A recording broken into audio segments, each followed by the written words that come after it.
Welcome to Merricks Garage, DuraBlazer Part 2.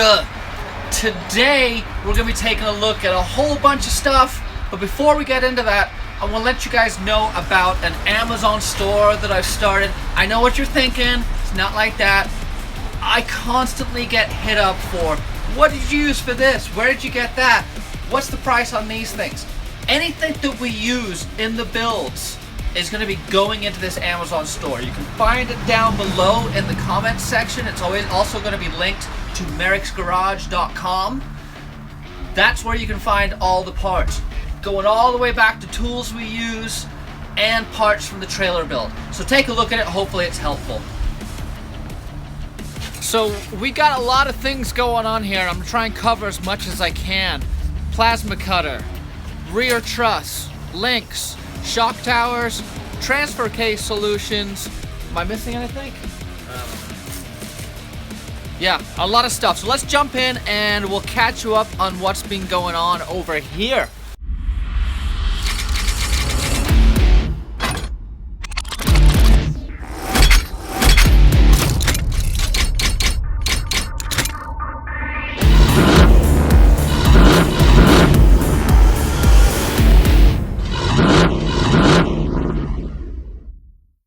We're here with the DuraBlazer, and today I'm going to talk a little bit about transfer cases.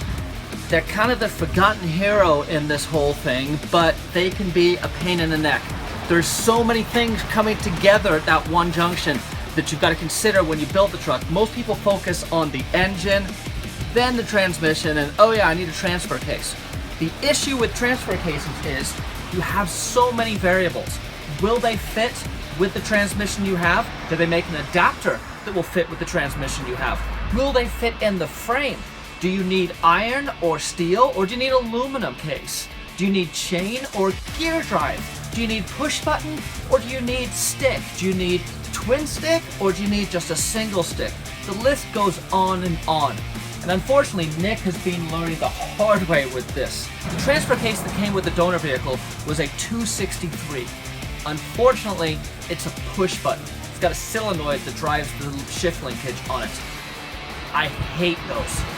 In my experience, they pop out of four-wheel drive at the most inopportune time. So we looked into seeing if you could take the solenoid off and just go straight to a linkage, and we couldn't find anything. That's not out of the question yet. For the time being, it's in there, but we've tried to find some other alternatives. First alternative was a 271 out of a Ford. This solves so many problems.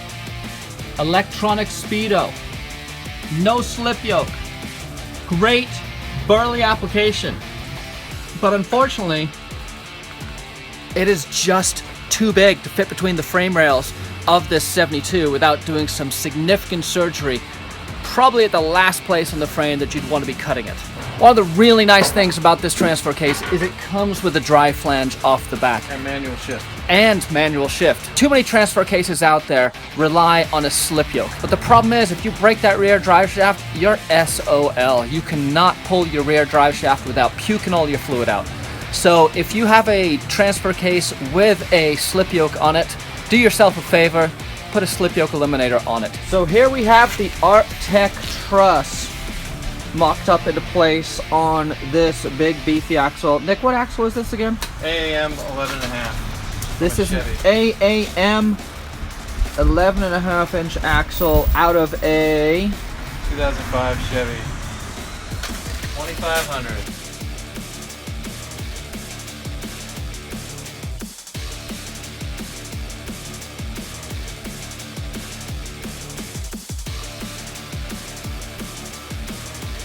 Not everything needs to be really expensive. There are really crappy tools from China, but every now and then you stumble across something that will get the job done. Maybe it won't last very long, but maybe it will. For 200 bucks, it's worth the try. So, Nick, how's it been working so far? $200 plasma cutter, rips through 3/8 thick, spring perches, really easily. So with the plasma cutter, you were able to knock through this stuff. No problemo for this little Chinese yellow box here. That's not bad. Saves so much time. So, the shock towers. All the beef that was going on in the frame earlier, you can see had a purpose. This is basically a 4-inch thick piece of frame rail at this point. But these guys, beautiful. So as you may remember earlier, we had talked about linking the truck instead of going with the old leaf springs. And that is the plan. That's where things stand. You can see the old purchase have already been knocked off. Challenge with the links is always going to be setting them up. Getting the right angles, getting the right drop, getting the right play and movement. And that is what we're going to have to wait for all the rod set up with before we can really get this thing dialed in. But bones are looking good. Coming together. Sometimes the solution is staring you right in the face. You may remember earlier in the video we were talking about all the challenges with transfer cases. Well, the good old 241 is going to get it done. Chain drive aluminum case, but a really good low ratio. And you know what?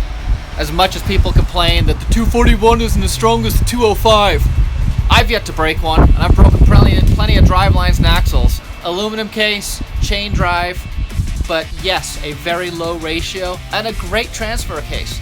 No, you can't twin stick it. For what we're looking to do with this build, it's gonna be perfect. So bolt that up in place. You'll find one at the junkyard for maybe 200 bucks. Just make sure you get the adapter for your transmission that you're gonna need. Otherwise, expect to pay another 100 bucks from some ripoff. But there you go. Sometimes you just need to look a little harder at what you got in your junkyard. And that's all we have time for today. Part 3 will be coming hopefully a little bit sooner than Part 2 did. Stay tuned. It's gonna get exciting. Merricks Garage.